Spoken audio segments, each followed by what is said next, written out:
Free Golden Eagles for War Thunder. Download the app in the description below.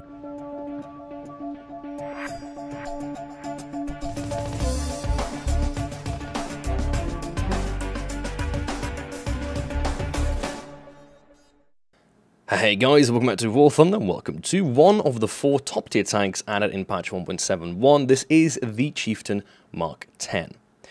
Before I start the video, I want to go into a bit of an explanation between what is a review and what is an overview, because I just recently realized that I'm not very capable of doing reviews. That is, as long as reviews mean covering statistics. I don't know much about statistics, in the sense of armor values, or gun penetrations, or weak spots, or how certain armor values work, which is kind of what confused me, because when the new patch was introduced, suddenly we have to deal with this composite armor, and explosive reactive armor, and still brew, and I'm trying to, wrap my head around these things, and I even did a little bit of background searching myself, because I was curious about what this even is. Stillbrew armor being this weird rubber dome in between 2 steel plates, I still have no idea how it works. And then I realized that I don't need to know any about these in order to play the game. You see, the game is an isolated example of what is real-life mechanics. So, do I have to be a tank technician to be able to drive a tank in War Thunder? The answer is no, that's why it's there. It's a game, that's why it's appealing to the community. So it hit me that I've been playing this game this entire time for the 4 years or so, and I've never understood much about how things work. I don't know how lift works in wings. I mean, I have a good idea. I've never really looked into it. I don't study it. I'm not a physicist. And I'm not particularly, curious about it. For me, what I'm curious about is analyzing and studying the meta of the game. What kind of playstyle, what kind of lineups, what kind of behavior on the map, respectful to the enemy team and your friendly team, is going to yield me the best results in the shortest amount of time.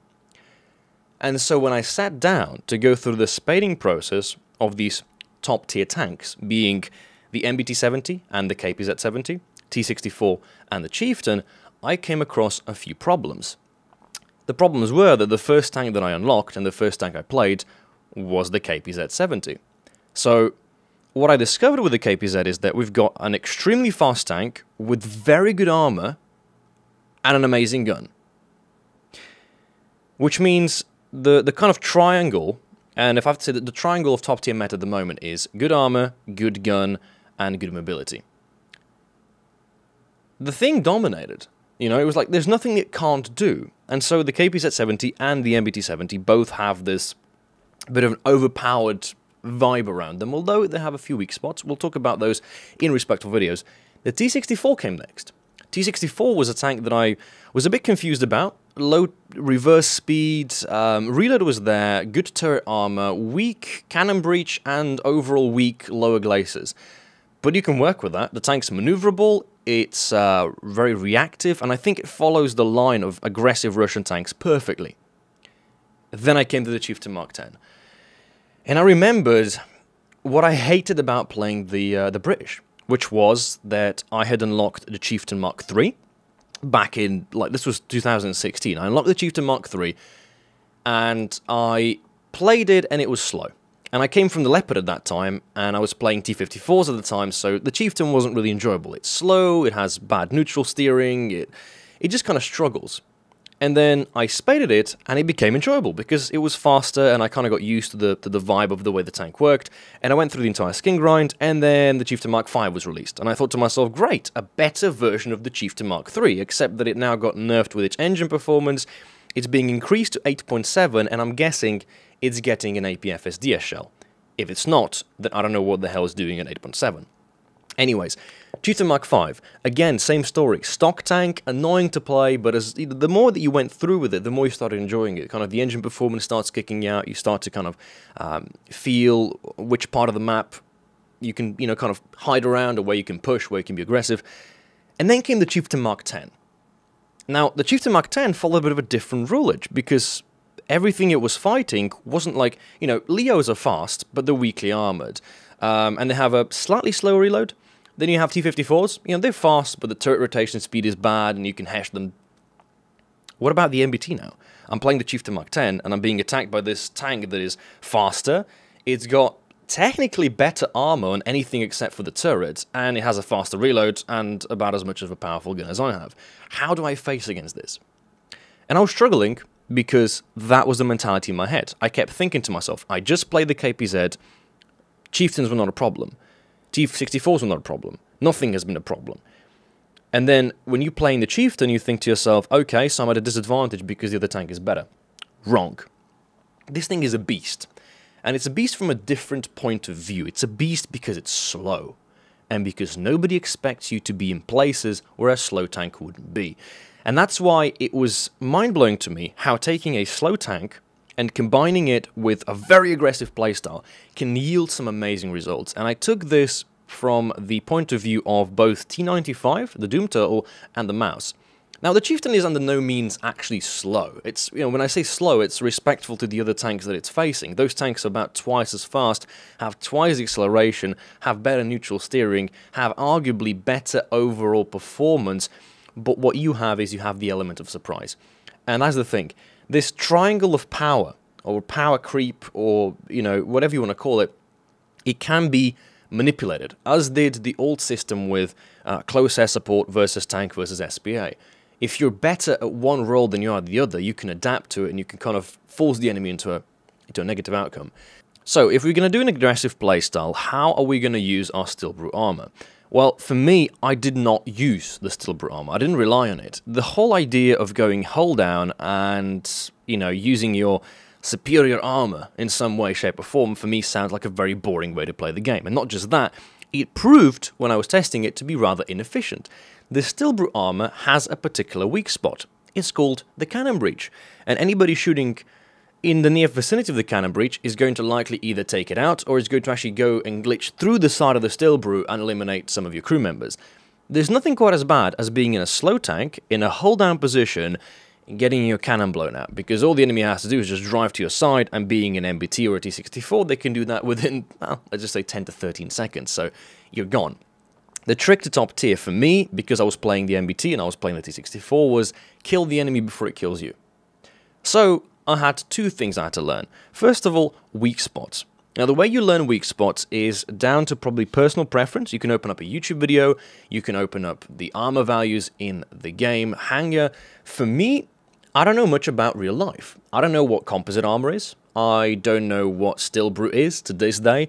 And I have a rough idea what explosive reactive armor means, but I also know that it's not going to do much work since ATGMs are pretty scarce these days, and HESH has been nerfed. So, with APFSD as being the top ranging shell, tanks like, the M60 Rise are literally pretty useless.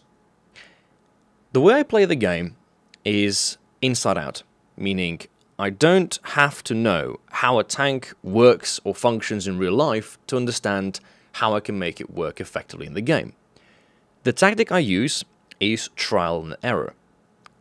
I'm driving a tank with a single shell. A single selected shell, meaning I'm using either just APDS, or just HeatFS, or just HESH, or just HE, or just APHE, or whatever the shell I'm using. In the Chieftain's case, we're going with the APFSDS. And this is suitable because all the top tier tanks should be using APFSDS at all times. If they're not, they're slightly weaker than what they could be. So, the trick to using APFSDS against a tank like a T64 or an MBT-70 was to figure out a way to always reliably either one-shot it or neglect any damage from it. And this is where the Chieftain came in very handy because it's slow. How does a slow tank benefit from its, well, kind of sluggishness in its accuracy of the gun? And the answer is, it's a lot more stable. It gives you time to react. You see, an MBT-70 can swoosh around corners, it can drift like Deja Vu. It can do a lot of these things that look, for a lot of players that are newcomers to this matchmaker, extremely overpowered. Simple to play, easy mode. But this isn't the first time that we received a tank that looks to be easy to play. Now, of course, if you have an easy-to-play tank, put in a very good player, you're going to get very good results. But where there's good players playing easy tank, there's a lot more bad players playing easy tanks. And so, this is, exploitable in both ways. Because if you're an extremely good player, you can go into the MBT-70 and farm a bunch of kills. Sure, it works. But if I'm on the opposite team, I also know that there's a lot of players that are going to be playing this tank that are very disoriented, not very familiar with what they're doing. It's a similar case when the Leo was first introduced. Everybody was playing it, not a lot of people knew how exactly to play. And to this day, the statistics of the Leo don't look very, very good. Now, I don't think the MBTs are going to fall in statistics. I think it's going to stay just about fine as it is. But in comparison to Chieftain Mk.10, obviously, it kind of shadows it. So what I had to do when playing the Chieftain was figure out one of two ways to get around them. The first way to play was, and this is how it started, because the tank had, didn't have the engine upgrades, didn't have, I wasn't very comfortable with it. So I played it in the approach of kind of late player. I still pushed as aggressive as I could, but everything else was kind of advancing in front of me. So what I decided to do is to let the enemy come to me. If I knew where they would be coming from, if I could isolate 1 to 3 paths from which they would be approaching me, I could have a reaction shot much sooner than they will. And because it's an Mk.10 or a KP-70, you have a few more weak spots you can shoot for than they have when you're driving the Chieftain. Because if their first shot is a miss, yours is not going to be, because you take your time. The other way to play the game, this is where I started getting a little bit more comfortable with the tank, is actually becoming so aggressive that I was starting to push capture points faster than the MBTs could. Now, this is a bit far-fetched, obviously. 2 players, driving in a straight line, obviously the MBT is going to reach you faster, but is the element of surprise. Imagine you're playing an Mk.70. You're a newcomer, you're a relatively, noobish player in the top tier range, and you're rushing for the capture point. Which tanks would you expect to be in that capture point? I'm going to guess something that's light, something that's fast, not even SPAA, but least will I expect a Chieftain Mk.10 to be in there. And using this element of surprise can lead to the enemy pretty much just glitching out. It's almost, imagine leaving your spawn and there's a mouse there. You don't expect it to be there. Now, when you play a lot of matches, you're going to see a few patterns, so you might start to expect players to be near your spawn, you might expect players to be in particular spots on the map, you'll see some of the kind of camping locations people like to take, but as long as you play unpredictable, the enemy never really knows where you're going to be. And so, if somebody looks at the scoreboard and sees, okay, Orange or somebody is playing a Chieftain Mk.10, they're going to predict that it's a slow tank, it's probably not going to be in the capture point, it's definitely not going to be in their own spawn, and it gives them a sense of confidence, and that confidence is something you can play against very, very roughly. Now, for those of you who hate spawn camping, you can now rejoice, because we've introduced the beautiful spawn protection, which is probably one of the greatest features ever introduced, because it prevents spawn camping. It also prevents spawn camping. Now, for those of you who are confused about what I just said, yeah, there's 2 types of spawn camping. There's spawn camping the enemy spawn, and then there's spawn camping your own spawn. And with spawn protection, you're moving the spawn camping slightly outside the spawn point, which means if you want to spawn camp, you can't do it. And if you want to spawn camp using your spawn protection, your invulnerability, you have to move your tank in order to spawn camp, which means you can't spawn camp. Hell, I think it's a decent change. I mean, it works in the majority of BR ranges, except that in top tier, things go a little bit different. You see, in every single battle rating so far, you have light tank, and a medium tank, and a heavy tank, and a tank destroyer, and a 1 plane, and a 2nd plane, and a bomber, and an attacker, and an SPA, and a backup SPA. There's a lot of vehicles you can spawn in. In top tier, you have 1. There's no use for SPA, because they get 1 shot.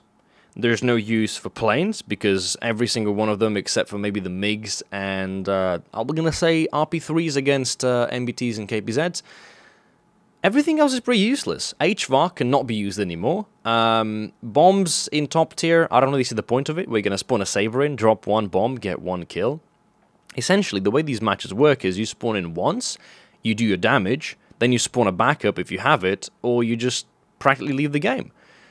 And so, what's happening is that the majority of top-tier matches are spent in the enemy spawn point. As a matter of fact, kind of the game meta, the way I play it, is get into the enemy spawn as fast as possible, because it's pretty effective. You drive in there, you have a bunch of people spawning in Gepards, and they're one-shot kills because of the hull break mechanics. So, it's great that we have the spawn protection, because spawn protection used to meant that the enemy could spawn in, have 15 seconds of a vulnerability and be able to shoot at everything that is in the vicinity of the spawn without needing to move.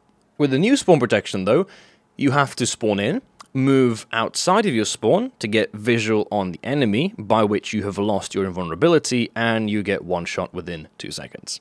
Overall, I think a pretty decent change for the game. Obviously, if you hate spawn camping, or if you hate spawn camping. For me, I really mind this because, in general, I don't like spawn camping. I actually prefer to spawn push. But for those of you who still are kind of conveniently offended by the idea of pushing the enemy spawn, I'm going to ask you for a very, very quick, simple survey, which is, next time you play the game and you're in a single or a triple capture point match and you've won, let me know where the majority of your team is. Because I'm going to predict they're going to be sitting directly in the enemy spawn, waiting for the last person to spawn his 15th SPAA and then bail out just before you're able to kill him. Have a good day, and I'll catch you in the next one.